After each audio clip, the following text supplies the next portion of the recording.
Welcome to Comfort Zone, a podcast all about pushing your hosts, outside of their comfort zone. I'm Christopher Lawley, and each week I am joined by two incredible co-hosts. First up, Matt Birchler. Matt, how are you doing?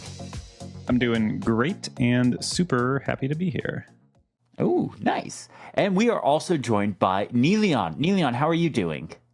I'm okay. Okay. Yeah. All right. Well, I know it's a big day for you all over in France. You're getting the ever so popular Apple platform Vision Pro. So that's interesting. Yeah. But we might talk about that a little later. But It's going show, to change my life.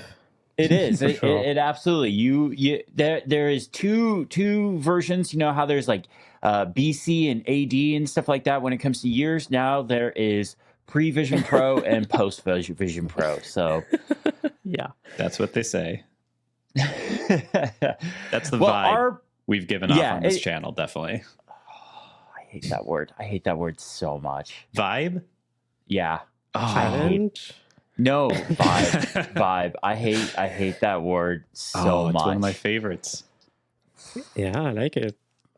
What's wrong with that word, Chris? It's just overused, and it's one of those things where like I just constantly hear people talk about like, you know, I'm in California. There's a stereotype, and there's a very true stereotype where there's people that's like, good vibes only, man. It's like, I can't. No, I live in the real world, not in this fantasy world where. Anyways, moving on. We can move on. It's not anything we need to get hung up on because we have some exciting things to talk about. I'm actually first up in the document this week, so I guess I will go first. But I want to talk about iPadOS and iOS 18 because the public beta is out now. So yeah, that's pretty exciting. Do either of you have either iOS or iPadOS 18 installed on your devices? Yeah, Of course. I got the iOS 18 beta. Nice. Matt, what do you have installed? I have every single one installed on every single device. No. And he told us not to install anything. I told you not to because that's the smart thing to do, but I do not do the smart thing. To be fair, since the developer beta 2 has been out, my main iPad has been running iPadOS 18. Like the iPad I'm like editing videos on and stuff now is running iPadOS 18. So oh my God. I am not following the wise words either. I am literally just kind of doing. You know, when Matt said that, I felt like there was this sense of responsibility that I had to uphold, right? He said, don't install your beta on your production devices. So I was like, okay, no Sequoia beta for me. Gotta record Comfort Zone. I will say, the Sequoia beta specifically has exclusively broken things, has made almost nothing better, and was not a good decision on my part. But it's so hard to roll back. I can't do it. So I'm just powering through. Yeah, for me, as long as Final Cut works on iPadOS, I should be good.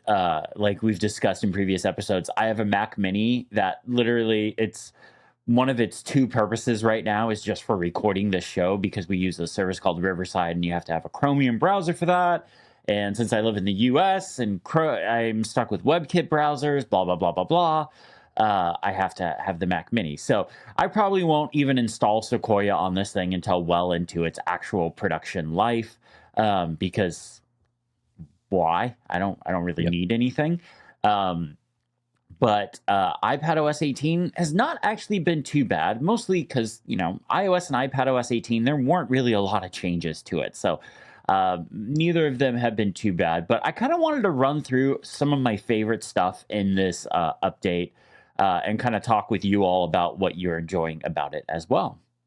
Yeah, that's great. I really like having these conversations like a month later, like we're doing now. Yeah. Because it gives you some time to sit with it and you're not just kind of like, well, like one of the things that's challenging, I think, is like immediately after people post like their reactions, but they're just kind of like reading through the marketing doc that Apple put out. And so like you've been using it for a month or a month and a half, and now we can kind of like really get into like, okay, this is what made a difference or what I really noticed that I like. So I'm excited to hear what you found. Yeah, absolutely. And like I totally agree. Like I don't do a ton of like right after the keynote videos and stuff like that. I'll usually do like one video just kind of like giving some general thoughts, but like you're technically not even allowed to show anything off. Like you're not allowed to film your devices. It's all part of the developer NDA until the public beta is out. So that's why like still on my channel you don't see iOS or iPadOS 18 until the public beta is out. But yeah, so like one of the big things I think on both iOS and iPadOS is home screen customization this year. Apple's really embracing it, ever since like widgets on the home screen were a thing a couple of years ago. Apple seems to be embracing more and more home screen customizations. And there's a few different things you can do, like put apps and widgets anywhere you want. Weirdly, you could put widgets anywhere you wanted on iPadOS 17. Like they weren't conformed to like the top to bottom, left to right grid. You could put widgets wherever you wanted. But now widgets on the iPhone and apps on both the iPhone and the iPad can be placed anywhere you want. I still don't have any apps on my actual iPad home screen. Apps live in the dock, widgets on the home screen. But I'm kind of curious from you guys. Are you playing around with this at all? Because like for me, I just have too much stuff on my home screen, so all my home screens are full. I am. So I've done it on both my iPhone and my iPad. On my iPhone, I've always had like only a couple rows of icons. So I actually have always had empty space, but that empty space has been kind of in the middle of the screen with icons at the top and then my dock. But now I've been able to do what I've done on Android since like 2008 and put like... Oh, don't be that guy, Matt. Don't be that guy in my comments. Oh, Android could do this. So why are you excited? Android's always been able to do this. I did not say that. I did not say that. You should be excited.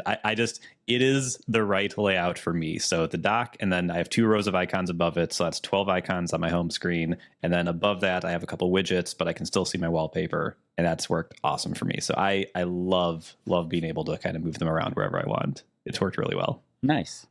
Yeah, I think the issue for me is that every time Apple introduces something, a new change to the home screen on iOS, I never really take advantage of them. When they added folders, that's a long time ago, iOS 4, I believe. I never used folders. And when they added widgets, I never used widgets.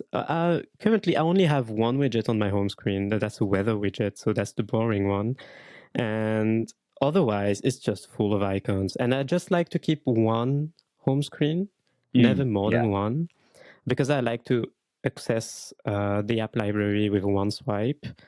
So yeah, the home screen changes are not going to change anything for me. I'm not even eager to customize the icons or something like that. I'm worried that my home screen is going to stay unchanged for one more year. Interesting. Yeah, I kind of redid my home screen right before WWDC to where I'm back to just one page of app icons, but I'm utilizing the Today view and putting most of my like today summary widgets in that view. So like carrot weather, parcel, TV forecast, things, Fantastical, those kinds of widgets that show me what's going on in my day. Those live in the Today view now. And then I have like Marvis Pro and Overcast as a widget up top. And then the rest of the page is just app icons. So yeah, that's kind of interesting. Another change that Apple did to home screens is there's the ability to make widgets or there's the ability to make app icons, large now. And when you make them large, the text label underneath them goes away. And I, at first, did not like the way the large icons looked. But I was like, you know what? It's the new thing. I'm going to try it out for a couple weeks. And I actually don't mind it now. I really like the fact that the text labels are gone. It's just the app icons. But what I don't like about that is the text labels are also gone in the app library. And there are some very like apps that I use like maybe once a month or something like that I'm like, okay, I still need the text label for those, but stuff like things or stuff that lives on my home screen, like I don't need the text label for those. So that's something that's weird about iOS 18 is that customizations apply to the home screen apply everywhere. Yeah. And that makes no sense to me. Why do the custom icons apply to the app library? And I don't know if you've noticed, but if you go into the settings app and you go to the apps section there, even there, the icons are customized when you've customized them on your home screen. Why? Oh, interesting. This is so strange. I didn't notice that. Yeah. I mean, it's buggy. Not all of them are. Maybe it's a bug, but in the current state, that's what it is. I definitely had the bug in beta 2 where all the app icons just disappeared, and I had the white scribble or score, whatever that icon size or type is called, whatever. Like some of the app icons were gone. But speaking of customizable app icons, there's now the dark mode app icons, which I actually really loved some of them in beta 1. But then they kind of ruined like maps with beta 3 by adding a bunch of color to it. And I was like, no, it looks so good as just like a straight dark icon. I loved it. But now they added like a bunch of color to it. And I'm like, I don't like this as much. But one thing that I found really interesting is they're now automatically inverting some app icons. So like if you look at the YouTube icon used to be a white background with the red YouTube logo. It now inverts it so that it has a black or really dark gray background, and the logo is still red, but like there's dark gray where the white used to be and stuff like that. And then I saw somebody, I don't have the Facebook app installed, but like the Facebook icon got inverted so that like the F was now dark and like or the F was blue, but like the background was a dark gray. I was like that is interesting approach that Apple is taking. And I 100% believe Apple is automatically inverting some app icons so that they can get these big companies that make really, really boring icons. If you make an app icon that has a white background with your logo on top of it, it is a boring app icon. That's my spicy take for the week. But Ooh. I 100% believe Apple is doing this to like kind of poke these companies into like, hey, make a custom dark mode app icon.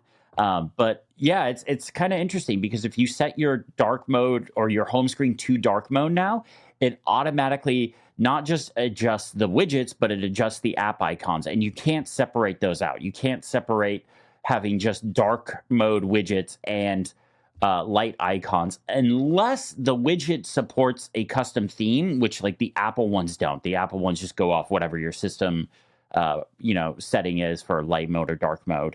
But like some third-party ones let you set a theme or something like that. So I find that a very interesting choice.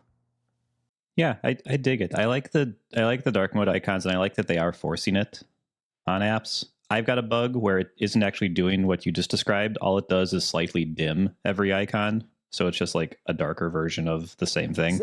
I have some of those too. I think it just depends on how much like it's able to detect in the icon. So like the things icon just dims. The Final Cut icon weirdly just dims. I do have a lot like the Good Notes icon, even though it has a white background, it just dims.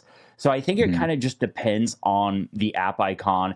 Like, is it like I've noticed a few that are more like traditional, what we would call skeuomorphic and stuff like that. Those don't really get adjusted; they just kind of get dimmed a little bit. So I think it probably it depends on how much the system is able to detect. Oh, is it just like two colors and we can invert these or make a white colored black or whatever? Yeah. What do you think about the tinting that they introduced? Tinting, I don't like the tinting. I 100% think Apple is doing the tinting to get these like third-party apps and developers and stuff to make their own custom dark mode icons. But I don't like the tinting at all. Yeah, that's the one thing I really hope that they iterate on more over the summer, because it's just not right. Like, because it is basically just like a dark mode, but with all your icons the same color.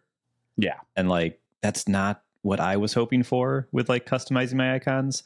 Like, I was hoping what I think they should do is they should let you set a foreground color like they do now, where you can set like the icon color on each icon, and then also set the background color. So instead of a black background on every icon, maybe you could set like a nice pastel pink or something, and then you could do your own customizations. But like, it feels like it is only made for people who love dark mode and love just the dimmest screen with no wallpaper sort of thing. Like, it doesn't lean into the fun sort of like aesthetic look that I think a lot of people like. 100%. The tinting is probably the way they went about it is probably the easiest way to go about it, but not the right way to go about it. The only ones that I've seen look good are if somebody goes like full monochrome and like takes out all the saturation and like it's just black and white and stuff like that. But like, I've seen some people like try and do like Fallout theme where it's like black on bright green and stuff like that. It just doesn't look good because it's just applying like almost kind of like a filter layer over your home screen, and just doesn't quite look good. Yeah, agreed. But there are a couple of other things in iOS and iPadOS 18. Control Center customization. I've been really enjoying this. I've been setting up a few different Control Center pages. Like I've been creating a custom home accessory page, which is really nice because previously in iOS 17, it would try and be smart about like what controls you might want to see.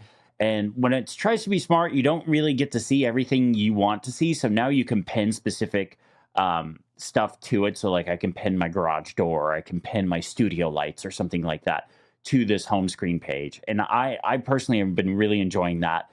But also there are third-party controls that you can put into it. And I have one beta right now that has Control Center controls, and it's dark noise. And it's really nice to just be able to turn a scene on and off right from Control Center. I actually think this is going to end up replacing a lot of like 1 to 3 action shortcuts I have that I use to like just trigger things in apps from anywhere from the system. I think this Control Center ability is going to replace a lot of that. But overall, I'm really liking the Control Center stuff. There's kind of 2 different kinds of Control Center toggles third-party apps can do. There is like a straight up toggle where you can just turn something on, you can turn something off. And then there's like a status change almost, where it's those bigger ones where you can kind of like, I didn't even come up with a good way of explaining this, but like, you can do a little bit more, but right now the only third-party ones I have access to is just the on-off toggle. Have you guys tried any of these yet? I like the new control center. It's probably my favorite new thing in iOS 18.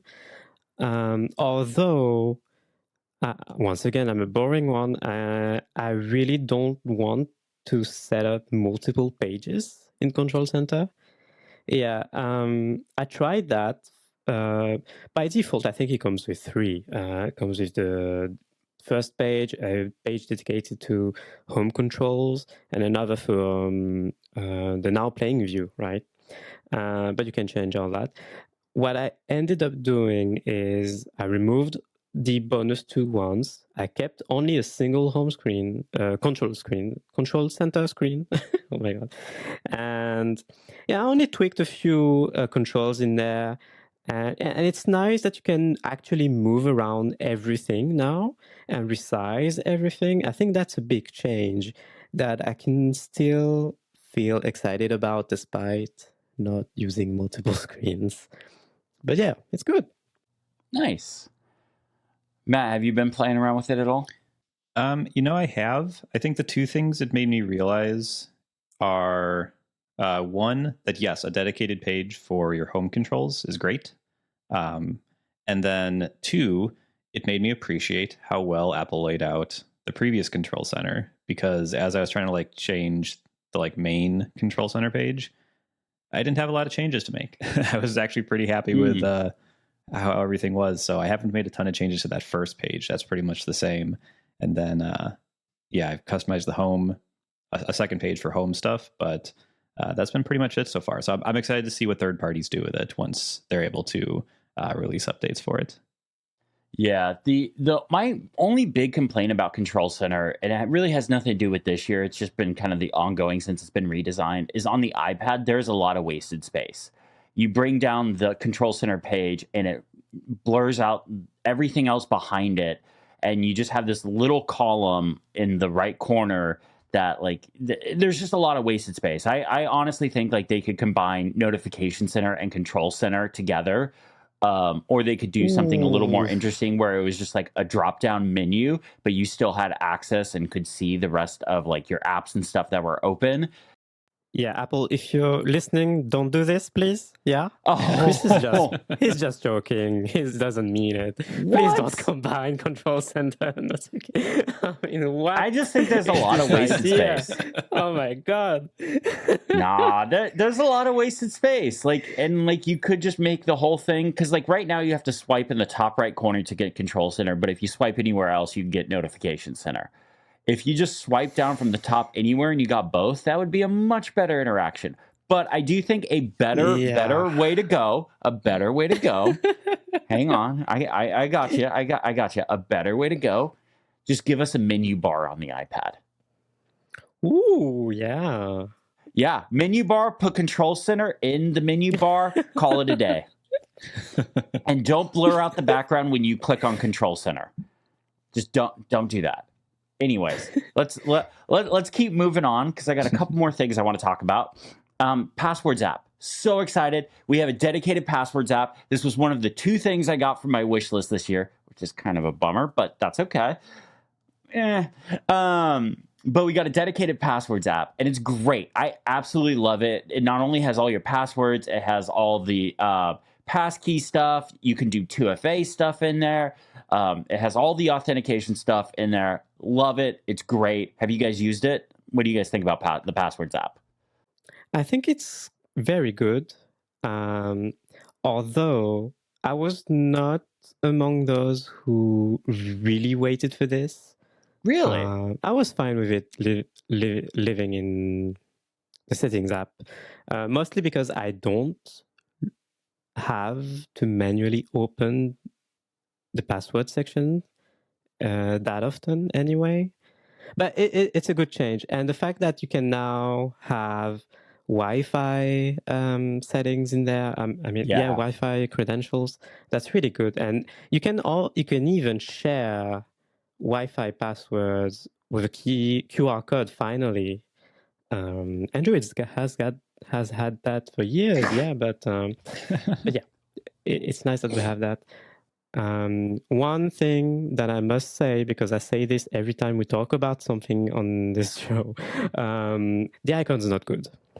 Yeah, I agree. I don't think the icon's good at all. Yeah. We are like the icon critics. That's what this show's going to end up being known for, is just criticizing icons. Yeah.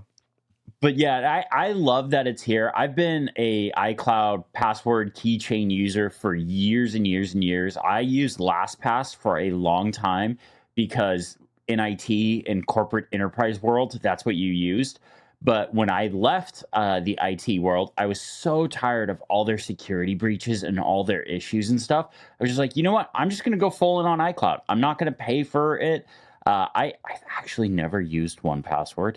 I've never been a big 1Password user. I used it for a little bit to separate out like work stuff and like personal YouTube stuff when I was just getting started with YouTube. So I'd keep that stuff separate. But then iCloud passwords came along or got good or something like that. I don't remember exactly the timeline, but I've mostly just always been a big iCloud keychain passwords person, and I've never had any major issues with it, or any really issues with it at all. Little different experience over here. Mm-hmm. I love that it works for people. It doesn't work for me. That's all I'll say, because I always get roasted by people who are like, why do you like anything besides Apple's password app? So that's all I'll say. Interesting. You're talking about 1Password? I do like 1Password. I think it's by far the best password manager out there. Even the new version of it? I mean, I've never used it, so I don't sit around and complain about it because I've never actually used it, but I've seen enough people complain about like it not being responsive and their browser plugins not working. If you use it in Safari, it sucks. I do agree the browser extension in Safari sucks, but the app is great. The Chrome extension is incredibly reliable, and it works across every platform. It is so much better than the iCloud or I guess passwords app extension for Chrome. Like the passwords extension for Chrome is atrocious, and it makes you like authenticate every single time. And when you have a laptop docked to a computer or to a display, you can't use Touch ID, so you have to key in like your password every time. It's a whole pain. I really don't like it, but I love that people like it, so I'm not going to say anymore again. Yeah, that's not that's not great. Yeah. So use cases, yeah. I will say in 1Password's, I guess, defense, they are very clearly going after the enterprise market. They're not focused on like the personal Apple user anymore. Like they're very clearly going after enterprise world, and in enterprise world, Chrome is way more important than Safari, because especially now with Edge being a Chromium browser. So yeah. And for what it's worth, I pay less in a year for 1Password than I would pay in a month for Superhuman. To go back to last week. We've gone full circle. Should I do the freak out thing again? By the way, if you didn't watch the video version of last week's episode, you missed out. I will just say maybe go back to the Superhuman section. But just really quickly, I want to talk about a couple of iPadOS things. Calculator app is now on the iPad. Cool. I'll finally stop getting the comment of, but where's the calculator, bro? I don't know why people would constantly. I always got that comment, and my response was the App Store or Spotlight. Like it's there. Like, yeah, you just go download one. There's a bunch. Like whatever. Anyways, doesn't really matter. But one of the really cool features in Calculator is math notes. It's the ability to either use the Apple Pencil or type out math problems, and it solves them in real time. If you use the Apple Pencil, you can just like write out problems. You can use variables, insert graphs, all really cool. And then another really interesting feature is Smart Script, which is in the Notes app. And what Smart Script does is it learns your handwriting and it adjusts your handwriting as you're writing, and as you're continually writing, it adjusts so that way it kind of cleans things up as you're writing out in your notes document. So say you're writing a journal entry or something like that, and you're writing, it cleans up your handwriting, and it even works with my atrocious handwriting, which is impressive. By the time this episode is out, there should be an interview on my channel with two product managers one engineering manager and one product manager at Apple, where I did an interview talking to them about math notes and Smart Script. That should already be out. And if it's not out, I just pre-announced something and it'll be out very soon. So awesome. But I did that. But when you're listening to this, I did that last week. I went up and I was at Apple Park for a day and just got to chat with them about like how these features work and stuff like that. And it was really interesting.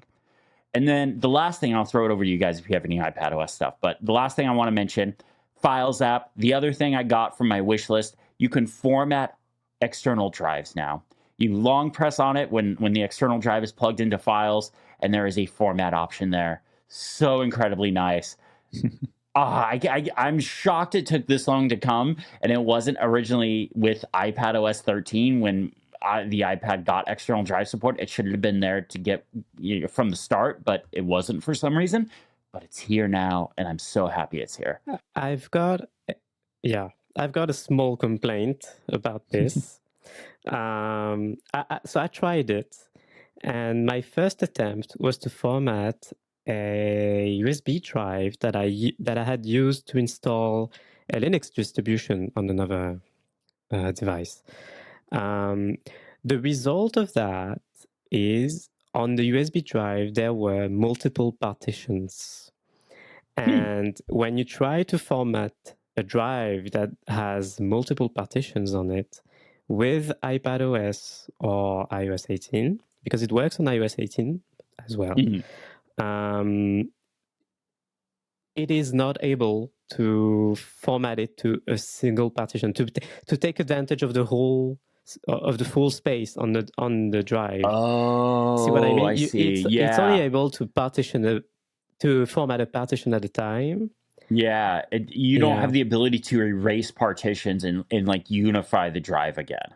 Exactly. Interesting. To completely reset it. Yeah.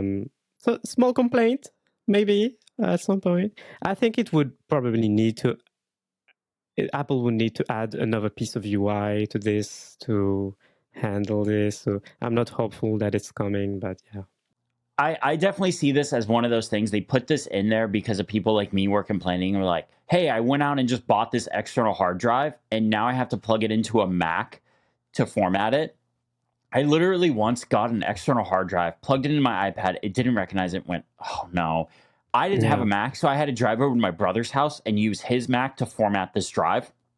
I'm like, this is a terrible, terrible experience. This is one of the reasons why I've kind of been complaining about this for such a long time. So I'm glad it's here, but yeah, you're right. It's not like disk utility. Like disk utility is not on the iPad. Yeah. Matt, you have anything on iPadOS you wanna mention? Yes. So a couple things I really like, because I feel like I've been a little negative on some of the things. So a couple of things I think are actually really nice. The messages updates I think are really good. I like the send later. Ooh. I like the new emoji reactions. I like the new text effects. Like they're all good. I've enjoyed having them, and like I'm annoyed when I'm texting someone who I know is not on the beta because I can't use those. So that's the nice thing about our group chat is I never had to worry about, oh, are they on the beta? I'm like, I know they're on the beta. Yep, for sure. Also, like RCS is coming, so that's great.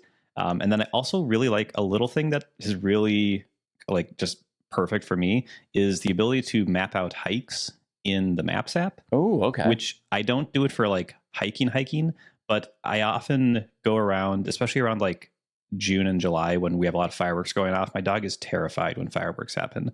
So the trick and he like stops walking when a firework goes off, and we have to like carry him home. So it's a huge pain. This means we drive like a mile or so in like random directions and then walk there because it's a new place and he's excited, and that gets him to like walk more reliably when he's anxious, I guess. But when you go to a new neighborhood, you don't know like how far each like block is. You don't know how far you're going to be walking. So like I can now map it out very easily in the Maps app and like get a nice mile-long walk or whatever, which is normally what we do. So that's been actually really nice to just like know how long I'm going to walk in a new area when I go there. So I love that feature. Interesting. That's really cool. Niléane, you are next up in our show doc. I am really excited for this because I've always been, well, you tell us what you got. Yeah. So I'm not going to be too long because it's a bit of a meh story. Oh no. I'm really I'm a big fan of dynamic wallpapers. If you see what I mean on the Mac, dynamic wallpapers. These are the wallpapers, and correct me if I'm wrong, but these are the wallpapers that change like every hour throughout the day. Like as the sun sets with your wallpaper, it gets night, and then like it gets morning and then noon and stuff like that, right? That's exactly it. These were introduced as part of macOS Mojave. Okay. When they added dark mode to macOS. And it had a beautiful wallpaper with a dune and with the sun shifting around all day long. So all shades of day and all shades of night. Really beautiful. I still love that wallpaper. But here's the thing. So Apple has added a bunch over time of dynamic wallpapers. But every year they get more boring. These days, so the past few years, you know that the default macOS wallpapers, they're more abstract. They're not photographs. They look pretty, to be honest. I like them. But the thing is, even though they are dynamic wallpapers, they are not so dynamic as you would think. Because basically, if you look at the Sonoma one, or if you look even before that at the Ventura one, and even, which one was that before? Big Sur? Yeah, anyway. If you look at all these, they vary throughout the day, but just in terms of brightness or in terms of slightly darker shades. But it's not really telling of what time of day it is currently, right? And that's what I like about dynamic wallpapers on the Mac. Those that are really well made is that I can tell just casually at any time where the sun is in the sky right now outside. Especially if you like me, you don't go outside much. But but yeah, so this week I always have those periods where I'm bored of my wallpaper. I need to change it. Like I feel this urge. It needs to go. It needs to be changed right now. And I spend days trying to find a good wallpaper. And this week I wanted to focus on finding a good dynamic wallpapers. And that's hard, guys. That's hard to find third-party dynamic wallpapers. There are a few online that you can find. There's a website called the Dynamic Wallpaper Club that has a bunch of them. It's a community website, so basically anyone can upload their own dynamic wallpapers on there. But yeah, the quality varies. Some of them don't have enough of a resolution to look sharp on my big monitor at my desk. They look fine when in laptop mode, but yeah, blown out on the desk, they look horrible, most of them. And some of them on this site are even not even trying. By that I mean that for you can tell that it uses utility to make this dynamic wallpaper, and they just inserted a bunch of different pictures in there. And for example, a picture of a city during the day and a picture of a beach at night. Like, it doesn't make any sense. It's not a continuous landscape that evolves. Some of them are just like, you can tell someone wanted to see a certain city at day and a beach at night, and that's it. But yeah. So what they were probably trying to do is like, hey, city means work, beach means like personal time maybe. or something like that. Yeah, I can understand that, That's of weird. course. But that's not what I'm looking for. There's a great utility that I've already mentioned on Mac Stories a few months ago. It's called Dynapper. Do I pronounce that right? I think so. Yeah. Dynapper.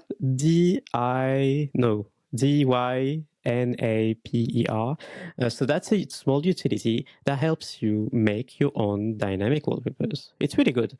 It has two modes. One where you can insert one image for day and one image for night. That changes just according to your dark mode preference on the Mac.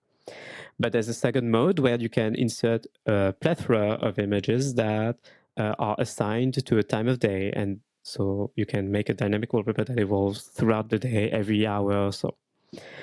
So I try to make my own, and that's really difficult. It's tricky. It's tricky. I try to get started from one of my own photos and like basically do it all through editing. Take a photo that I still had a RAW for it and try to edit it so that it looks really dark at night and really bright during the day, and even some trickery to move the sun in the sky if there's a sun in the sky. But you can tell it's made by someone who doesn't know what they're doing. So why am I talking about this today? Because the result is I haven't found a wallpaper. I'm still using one of Apple's built-in wallpapers. It's a great one. It's one that's built into macOS, and it's called the Beach. It's like it's an artwork, a beautiful artwork that evolves throughout the day, and it's got a nice detail in that the shoreline on the pictured beach. It changes throughout the day. So at night, the shoreline, I think, is retracted a little bit. I think it's meant to represent the tides, right? So that's really nice. It's a really good wallpaper. But why am I talking about this today? I'm talking about this today because we have an audience. And maybe some of you are really talented. And maybe if you are motivated to create a beautiful dynamic wallpaper, let me tell you, I would be ready to pay for it, of course. Yeah. So I don't know. It's just a call that I'm throwing out there on Comfort Zone. let's make more dynamic wallpapers and sell them online, do what you want with them, and make them available in any way you see fit. But I think we're lacking some really good dynamic wallpapers on the web right now as great alternatives to Apple's built-in ones. Yeah, I really like dynamic wallpapers. I remember when they were introduced, and I was like, "Oh, that's cool," and was hoping they would come to the iPad, and they never have. I'm a photographer. I do a lot of landscape photography. I would love to do some kind of dynamic wallpaper thing, but boy, would that be a lot of work, because you would have to take a photo. I mean, if you're going to do it right, you'd have to take a photo every hour in the same spot, so your camera wouldn't be able to move. You would have to camp out and stay up for 24 hours taking a photo. And I'm sure there's probably ways to Photoshop it, but I'm kind of like more of a traditionalist when it comes to photography. Like, I'd like to actually take the photos and stuff like that. So, but yeah, I love dynamic wallpapers. It is kind of surprising these never, took off. Like, for as big as like wallpapers and stuff, like wallpaper packs and things are, I'm just probably it's a little harder than just zipping up a bunch of JPEGs. But I think there's an explanation for that, is that they're limited to macOS. Yeah, I think it's true. If Apple made those available, usable on the iPad and the iPhone, I mean, they would take off right away. I mean, yeah. Well, what's interesting is there is a system in place. You can set it up so that iOS or iPadOS changes your wallpaper every hour. Yeah, using shortcuts, right? Well, not even shortcuts. It's built into the custom lock screen stuff now. Like when you go and set up a custom lock screen, and then you can have that apply to your home screen as well, it can shift a wallpaper every hour if you want, but you would have to go in and you would have to like get it all timed right and set up right and make sure they were in the correct order and stuff like that. But I'm kind of surprised Apple just doesn't do dynamic wallpapers on the iPhone and iPad. It seems like they have the parts there. They just need to put them together. Yeah. And the only one that comes close on iOS right now is the weather wallpaper. Yeah. That changes throughout the day according to the weather and the sun and the sky cycle, I guess. And technically, like, the Earth one would too. Like, the Earth one rotates, but I guess there are some that are there, but not the kind that you're talking about, where like it's a single landscape image and let it rotate through, morning to noon to evening to night and stuff like that. But Chris, you're a photographer, right? Yes. I mean, yeah. So when are you delivering on this? I mean, the moment I can stay up for 24 hours and keep my camera in a single spot, taking a photo over and over again. Perfect. So that's tomorrow, right? Yeah, exactly. I'm going to get right on it. I will have it for you. I will have a full wallpaper pack, minimum 12 images for you by the next time I record. Great. Perfect. All right, we can get right next on topic. Yeah. Sweet. Okay. Sweet. So when we started the show, we had an agreement, I think, that we don't strictly have to bring tech things as our topic. I think we said tech adjacent, but we'll allow this. Okay, so perfect. This is absolutely tech adjacent. So what I'm bringing is the Fellow Stag Pro electric kettle. And there is an app you can download for it, so it is tech adjacent. I have not done that, but still. The only tech part you got rid of. The only thing that's tech related. Nah. So there is a screen on the base of the kettle as well. But can it run Doom? Probably. Sure. Why not? Oh, this looks really nice. How are you going to prove me wrong? So so I'll order it. Just a really nice kettle. It's one of the most popular out there, at least in the. It's a premium kettle. It's not a normal $20 kettle that you just pick up from the grocery store. But I make coffee every single day. I make tea sometimes, so I am using this thing constantly. I've used the same kettle for like 10 years. And every once in a while, you just kind of want a nicer version of a thing. And so this was a nice thing that I could get for myself. And I love it. It's so nice. A couple things that are really cool about it. Video watchers and people who click the show notes can see kind of what it looks like. I got it in green, which I think looks very, very classy. And I just love it. It heats nice. They say it heats very quickly. It heats normally, I would say. I don't think it's any quicker than any other kettle I've used. But it does have a nice feature where it will hold the temperature for you for up to 30 minutes, which is nice because sometimes I forget that I put it on and have to run back and start it over. It has a schedule on it. So if you wake up at the same time every day and just want that hot water ready for you immediately, you can have it just kick on 10 minutes before you wake up, and then you immediately have boiling water when you go to the kitchen. So I love that. It has elevation control. So if you live somewhere way above sea level and boiling temps are funky, you can have it adjust for that. So that's pretty cool. And yeah, you can tell it how hot you want to make the water. So it has a thermometer in the water, and you can see in real time as it heats up on this little screen what the water temperature is at, and you can tell it where you want to stop heating. So it doesn't just go to the as boiling as possible, like a typical kettle. If you want it a little cooler, you can actually have it stop a little earlier. So I like that quite a bit. This might be the shortest segment ever, but I've also, I kind of posted that I bought this on Mastodon, and I had a few British people reach out to me and give me tips on how to properly make tea. And I bought some British tea that's very, very nice. They told me that I should probably put some milk in it, but I should absolutely not put sugar in it. That's great information to have. And Why? yeah, it's just a really nice little product, and definitely a splurge. All that money that Chris wanted me to spend last week on a Vision Pro case that I refused to spend, I put it into a kettle, and I'm very pleased with it. This looks really good.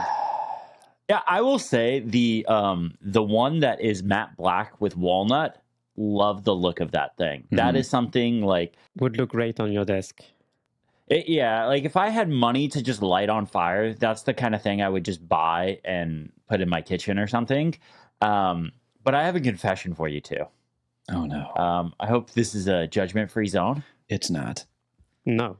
Okay, well, I'm still going to confess anyway. Actually, I think the entire point of the show is it is. So I guess, yes, we will be as nice as we can be. We say it's judgment-free, but we're also like, I mean, I totally judged you for putting your Vision Pro in a T-shirt last week. A T-shirt, a $3,500 computer in a T-shirt that's super fragile that we've already seen. Anyways, my confession, you the bad guy? Let's remember that. Time. Yeah, you're the bad guy.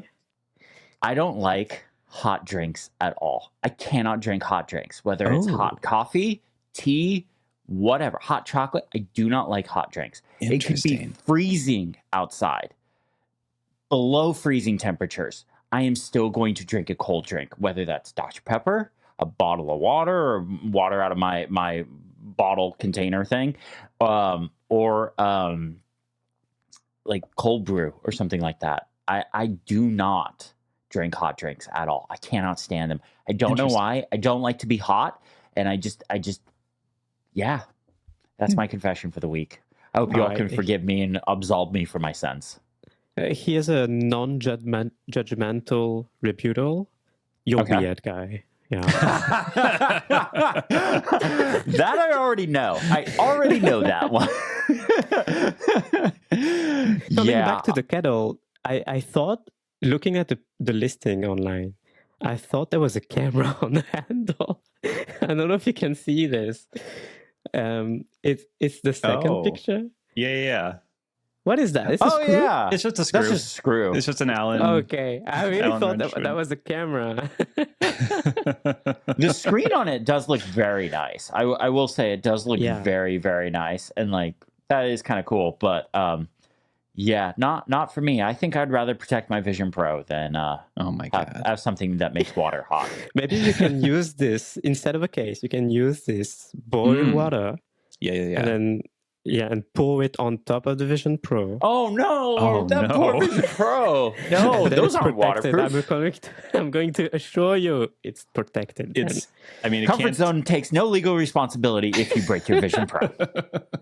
This is real advice. Do this. Yes. Don't do this. All right. my God. So I think it's time for something, y'all. You think it's time for something? Challenge. Challenge. This week's challenge was Matt. Matt, what did you have us do? I wanted everyone to try a browser that you haven't used either ever or in a long time and find at least one thing that you really liked about it, even if you're not going to stick with it. So that was pretty much it. Simple, but hopefully kind of fun and gets us outside our comfort zone. So, Chris, what did you land on? I went full outside of my comfort zone, and I decided what browser I was doing when you all were talking about what browsers you were currently using, because I even admitted on that episode I hadn't used it. So I used Arc on my iPhone and a little bit on my iPad, but mostly on my iPhone. I hadn't used Arc before, not because I was like boycotting it for any reason or something like that, but the real proper version of Arc is not on the iPhone or iPad. So I was like, well, I'm somebody that really likes it, like having, in Safari, I really like the iCloud tab groups, like the ability to pull a tab from another, device or something like that. And just having everything sync, like, especially now, like, 10 years ago, it used to be a lot easier to use different browsers on different devices. But now with like tab syncing and bookmarks and all that stuff syncing and stuff like that, it just makes way more sense to use one browser on all of your devices. So I've just always been all in on Safari.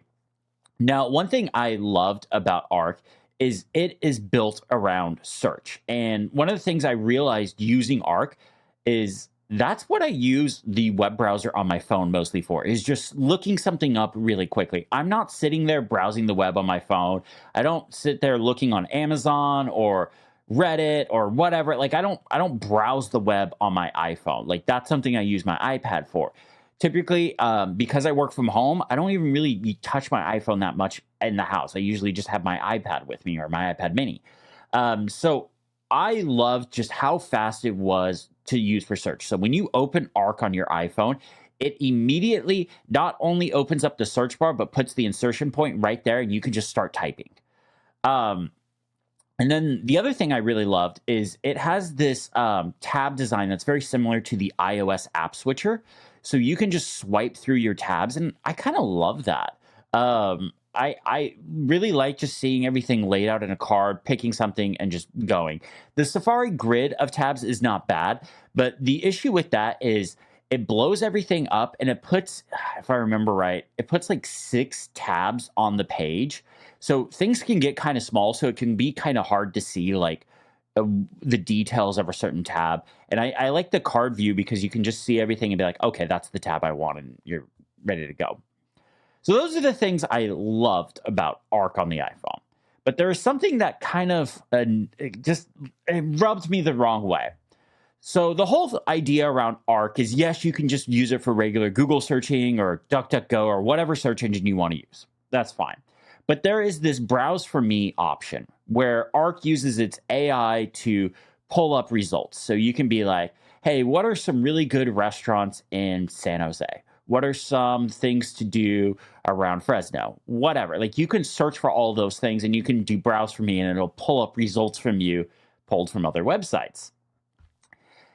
I did a couple of searches because I was a little egotistical and was a little curious what would happen. So I searched for things like, what are the best iPad apps? Give me some iPad tips and tricks. How do I do this on the iPad? And a lot of those pulled stuff from my videos. It pulled results from my videos. And it showed my video as one of the sources it pulled stuff from. But because it's giving you these AI results, it was outlining everything out for you. I was like, well, why would anyone click on my video? So it's pulling stuff from my videos without my permission, because this goes to a whole nother issue of on YouTube, even though I own the copyrights to my videos, Apparently, I have no control over whether an AI can pull stuff from it. Like YouTube and Google are just happy to let. Anyways, that's a whole nother discussion. But I was just kind of, it made me think a lot more in just broader terms of like, okay, so people use this browse for me thing. It pulls all the options. Yes, it does show its sources, but why would anyone go and click on those sources? And if you do any creative work on the internet, most likely, like how you make money and how you pay to do, like how I pay my bills is by people clicking on my videos. So I'm like, well, why would anyone click on my videos if they already got this stuff? And obviously there's more into my videos than what this pulled out. It just pulled out like the top level stuff. So like best apps, it pulled out some like, pulled out like Obsidian and Good Notes and stuff like that. But I was like, well, so I had very mixed feelings on that. I can see the really nice things. Like when I was like searching for, hey, where's a good place to eat around Apple Park? It gave me a bunch of results. So like when I did that interview, I had a little bit of time before that. So I went and got lunch and stuff like that. So it was really cool to see those kinds of results. I can see the utility of them, but also I'm a little like, I don't feel good about like taking traffic away from people that are actually making this stuff. Okay. I think we had a similar conversation about Arc Search in our Perplexity episode. So I think people know where we stand on that. But yeah, I definitely agree. There is some utility there, and the fact their mobile app is built around search definitely does make some sense. I do that pretty much every time I open Safari on my phone. And it's one more tap because it launches and then you just tap the address bar and you're in a search field. So it's not that much more work, but. And there's a setting in there that it like after a certain amount of time, it just when you open Arc, it automatically jumps into the search bar, which I actually really like that feature because I'm like, yeah, if I'm opening a web browser on my phone, I'm searching for something. I'm not going to like, I don't like even really read blogs or anything on my iPhone. Mm-hmm. Yeah. So the one thing you mentioned about like tab sync and stuff, the bummer is that on the Mac version of Arc, which is like effectively a completely different app, and is awesome in my opinion. On that one, if you have like are signed into multiple Macs, it syncs beautifully. It syncs like your open tabs as well. So like you can like have a certain set of tabs open, and then you go open your other computer, and they're just already open. They're already there. You don't need to like manually load them or anything. So it's super great there. It's kind of a bummer that their iPad version is the Arc Search browser and not their Mac browser, but. Yeah, that was one of the things when I installed Arc on the iPad. When I realized it was just like essentially the blown up version of the iPhone app, I was just like, that's really disappointing because I do actual work on my iPad, not just like searching for things. Yeah, so we'll see how they sort this all out. But they have a couple products now that are very distinct, and we'll see what they do. Yeah.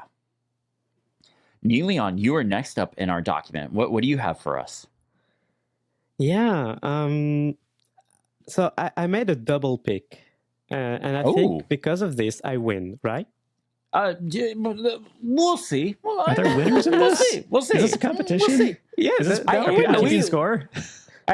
We've done that a couple of times for the challenge. I honestly wouldn't be against like, hey, can somebody win the challenge for that week? Like that would be kind of interesting. All right.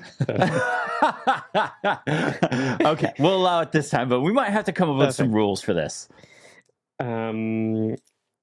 So, yeah, my double pick is I chose to try another browser on the Mac, and I chose to try another browser on the iPhone, 2 different browsers. Ooh. Yeah, on the iPhone, I went with Kish browser. I wrote about this app soon after it came out last year. I don't know when there was that, in the fall maybe, and it was recently updated with some new features. But in a nutshell, it's a really nice browser for the iPhone that's very customizable. And I don't mean it in a way that it's customizable and looks all right. I mean that it is customizable and it looks really nice, whatever you do with it. Yeah, and in that sense, I think there's an achievement here. The developer behind the app is a really good person too, and yeah, I think they're really talented in UI design. They've made something that really works here. So you can move around pretty much everything in the UI. You can move the address bar. You can change how it behaves. You can change how it looks. So you can make it look like something that doesn't look like an address bar, actually. You can just have it display the page title and change the font. You can change the color of the UI. You can have the UI adapt to the current web page. You can have the address bar on top, on the bottom. You can have a second toolbar in which you may move around the icons. You can choose which icons appear, in which order. You can change the style. You can there's a main menu, another flow menu that you can open. You can change everything in that menu. And even beyond the customizations, I think the UI is really smooth and really snappy. We all say it's a meme, right? Safari is snappier today, but yeah, Quiche browser is really snappy. The animations are actually well done, but they're not drawn out. They're really fast, and things appear right away. The tab switcher is a lot faster than Safari's tab switcher, because Safari's app switcher is not slow per se, but just the animation. It takes a bit of time every time you need to go in there and switch tabs. Quiche browser is just boom, there you are. You can select a tab and boom, and you're in another tab. So that works really well. So that's Quiche browser. I'm going fast because I have a double pick and I win. So the second pick is Firefox on the Mac. So I need to tell you a bit about myself. A long time ago. In a galaxy far, far away. Yeah, that's sorry. I couldn't help myself. I couldn't help myself. A long time ago, more than 10 years ago now. Oh my God. I was an active contributor to the Mozilla Foundation. Oh, wow. Yeah, that's another life now, but yeah. And at the time I was working with other contributors. So I was doing that for free, by the way, as a volunteer. And I was working on Firefox OS. I don't know if you remember that. Oh, yeah. But was that what was that? Yeah. Was that their phone operating system, or what was that supposed to be? That's it, yeah. It was a mobile operating system that did not go so well, but I think we'll have opportunities to talk about this soon. So just to say that I used to be a Mozilla head, like a really hardcore Mozilla head, and Firefox. It used to be my browser, like my browser of choice, the browser I would evangelize about. Yeah, really good browser. Suffice it to say that over the years, this browser has stagnated. So I think it was a good opportunity to try it again, see how it is today. And on the Mac, it looks okay. I'm going first with the bad stuff so I can focus on the good thing, Matt. Okay, so it looks okay. It looks old. I think that's what it is. It looks old, and at first glance, nothing's changed much since the last time I used it, and that was a while ago. So yeah, but good things. The good things is, once again, customization, because if you go into the settings of Firefox, it's actually quite incredible nowadays to see this level of customization in a desktop web browser. The themes section in the Mozilla Marketplace, or however it's called, the add-ons portal where you can download stuff for Firefox. The themes section is pretty crazy. It looks wild. You can make your Firefox your Firefox look very ugly if you want, but you can also find some really really nice stuff in there. Some rainbow themes, some really classy ones that are subtle but look nice. I think it's worth trying it out just to see if you can. I mean, you can have a splash of color in your web browser and still have it look great. And I think these are themes that look a bit old school. Because nowadays, when you think of themes for your software, it's always or it's often a different color palette, right? Or a different app icons, a different icon themes.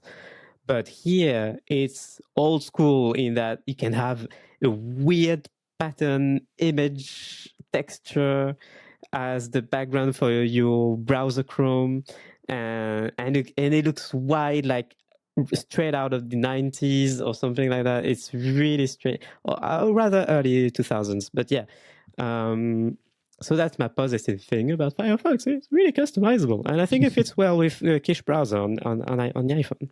Nice. Yeah. I remember back in the day, because if I remember right, like Firefox theming has been around for a very, very long time. Yeah. Like when I was in high school, which would be over 15 years ago at this point, or oh god, yeah, over 15 years. Oh man, I was like, did I do that math wrong? Nope. Let me just say for 1 second, it's getting really, for those watching the video, it's getting really dark in my room right now. The electricity did not go out. There's a thunderstorm right outside. Yeah, wish me luck. Yeah, just to acknowledge that my camera has gone dark. Yeah, all is well. Oh no. Okay, well, I hope you're okay. But yeah, I remember when Firefox theming was added, and I think I was in high school when it was added, or we found it in I don't remember. I just remember in high school we played around with that a lot because we had like a laptop program. So we all like either brought a laptop or we had a laptop from school or something like that. But most of us nerds used Firefox, and yeah, it was a good time. Good time. Good time. But Matt, you wanna bring us home? Yeah. So I have been using Vivaldi, which is not new to me. Isn't that a composer? It is, and it's been wonderful. Instead of browsing the web, I just listen to music. Nice. It's lovely. I love that. So Vivaldi, ironically, Niléane, you've stolen all of my thunder. What makes Vivaldi cool is customization. So yeah, once again I win. See, there you go. Yeah, you win first. You get the tiebreaker. Dang it. Yeah. So before I've unintentionally over the years been someone who likes a niche browser. I'm rarely the one using like Safari or Chrome or whatever. So for a couple of years now, I've been an Arc fan. I was an Arc fan before it was like as big as it is now. And before it was cool. Before it was cool, fan. Obviously. Yeah. Before it was cool and kind of annoying. And then before that, though, I was way into Vivaldi. And I really loved Vivaldi because it gave me super minute control over every little interaction. Like, where should a new tab open? When I hit Control Tab on my keyboard, how should I move through the tabs? Like, should I go in most recently used? Should I go in just the order that they're there visually? Like, there's a trillion options. So I want the tabs on the left, right, top, bottom. Where do I want them to go? What theme do I want to use for the app? Do I want it to match the theme of the website I'm on?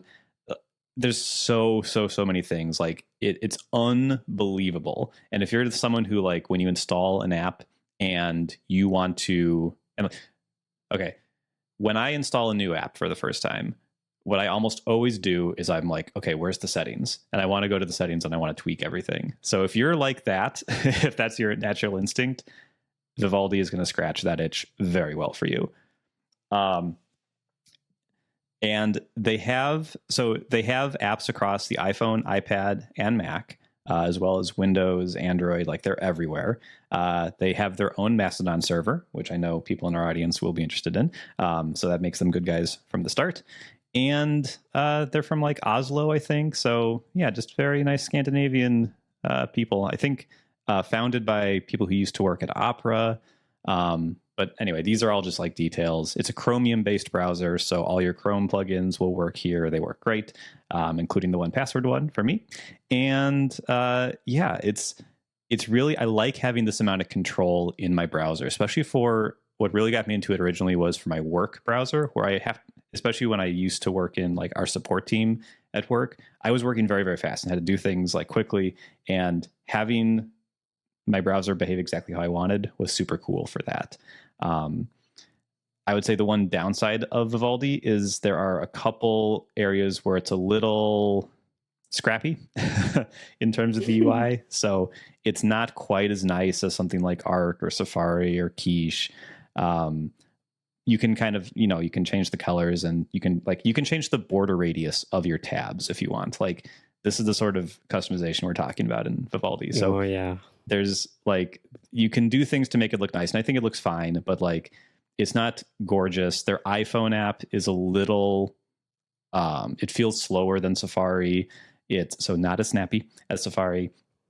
And it's a little weird how their sync works. Like, every time I logged into a new device, because you can set up a Vivaldi account to sync your tabs and your bookmarks and everything, every time I signed into a new device, it would like wipe the server and replace it with the default like bookmarks that are on their app. So it was like Amazon, Wikipedia, Vivaldi, like, so I had to like redo my bookmarks a few times. Yeah. So I don't know if that was just a me issue or if it's a common issue, but just a couple things didn't make it perfect. But I am using it on my Mac and really enjoying it there. Not as much as Arc, I don't think, but like, if I stopped using Arc, I think Vivaldi would be where I'd go for the Mac, and I think I'd stick with Safari on the iPhone and iPad. But it's a really good browser, and I really like, again, the customization is just ridiculous. So yeah, pretty delightful, but a little scrappy. Interesting. I've downloaded, while you both were talking, I've downloaded Quiche and Vivaldi, and I'm gonna play around with them. I've heard of both of these, but because I'm on the iPad and in the US, but I mean, I guess we haven't really seen any non-WebKit ones, but the iPad and the iPhone has, if you made a web browser for it, you had to use WebKit as like the back end for the web browser. You couldn't use Chromium or anything else, all the other ones that are out there. You couldn't use any of those. You had to use WebKit. So basically every browser on the iPhone or iPad right now is just like a reskinned version of Safari. So I've never really felt the need to go outside of Safari, because there's a lot of system things you can do with Safari and with a Safari on the iPhone and iPad. But because of the EU and the DMC, EU people can now get non-WebKit browsers. But I don't think, and Niléane, correct me if I'm wrong, but I don't think there are any out there currently. No. Oh, God. And I'm not even sure that any are coming.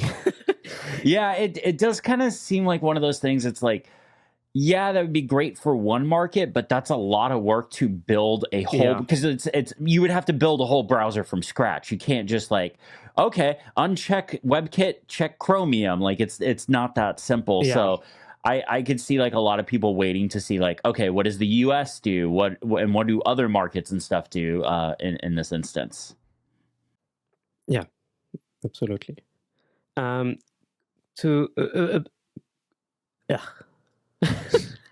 Transitioning's hard. I was about to say Vivaldi, their Mastodon instance, they have my theme installed on there. So nice. So through Matt's topic, I win again. You win again. You win again. So you total have domination. Yeah. I feel like Matt's point should be taken away, because like his whole thing was customization. You beat him to customization. Plus, they have your theme installed on their Mastodon instance. So I feel like I get 1, you get 3, Matt gets 0 this week. How's that scoring sound? Perfect. Okay, cool. Matt doesn't get a vote. No. I'm just kidding. Brutal. Yeah. Well, I have a challenge for you guys to do this week, and I'm very excited about it. This has been like on my list of potential challenges like since before we started this show, and I've just been patiently waiting so that Niléane could participate. But this challenge is going to be do something with the Vision Pro. Now, for Niléane, I'm not expecting you to go out and spend the equivalent of $3,500 in French money. I would just say, like, go to the Apple Store and try a demo. Just to say, in France, it starts at 4,000 euros. Ooh. So that's how much is that in US dollars? That's $4,300. Oh, that's the starting price in France. I think that's about. Never mind. I don't even want to say it. Moving on. But so Niléane, I would just say, do the demo. Go to the Apple Store, try the demo. Talk. I think that would be really interesting to hear from somebody that hasn't used one yet. What their first experiences were. But Matt and I, since we are suckers, we own them. We own Vision Pros. We have to do something new. So you and I, we have to come up with something new. This could be a work thing. It could be an entertainment thing. It could be a new accessory. Just has to be something new with the Vision Pro. I have a couple of things in mind already, but yeah. What do you guys think about that? Yeah, I'm going to Paris this weekend. I'll be jumping in an Apple Store, the one in Saint-Germain, and we'll see. Okay. We'll see. Apparently, the hype is not there. You can just go in the store and ask for a demo, and they give it to you. There's not much overbooking happening. That's not great. Well, that's convenient for you at least. Yeah. Yeah. So anyways, that is the challenge for next week. Thank you all so much for listening. Matt, can you tell everyone goodbye and what you're up to? I shouldn't have asked that question. I know exactly what you're going to say, but do it anyways because it's funny. Let's do this now. Find a dating app thing. Dating questions. I'm doing it. This can't go on. Okay. Yeah. No. I like that. Okay. I like this. Let's do a dating question. All right. So Matt, tell everyone goodbye and what your favorite music album is. Yeah. Oh boy. Oh boy. Okay, so I have a cheat sheet. This one's for the audio or the video people. Last year I spent the entire year posting a album that I love every single day. So I have a list of 365 of my favorite albums, and I printed out every single album artwork and put on my wall. Ooh. So I'm scanning that now. Oh, I love that. What's my favorite? And you're going to list the 365 now. Yes, you will. You may notice that your podcast player is only 1/3 through this episode. You're going to turn it into a rap. Oh no! It's like Yakko's, the Animaniacs Yakko's world tour thing where he does all the countries. Yes.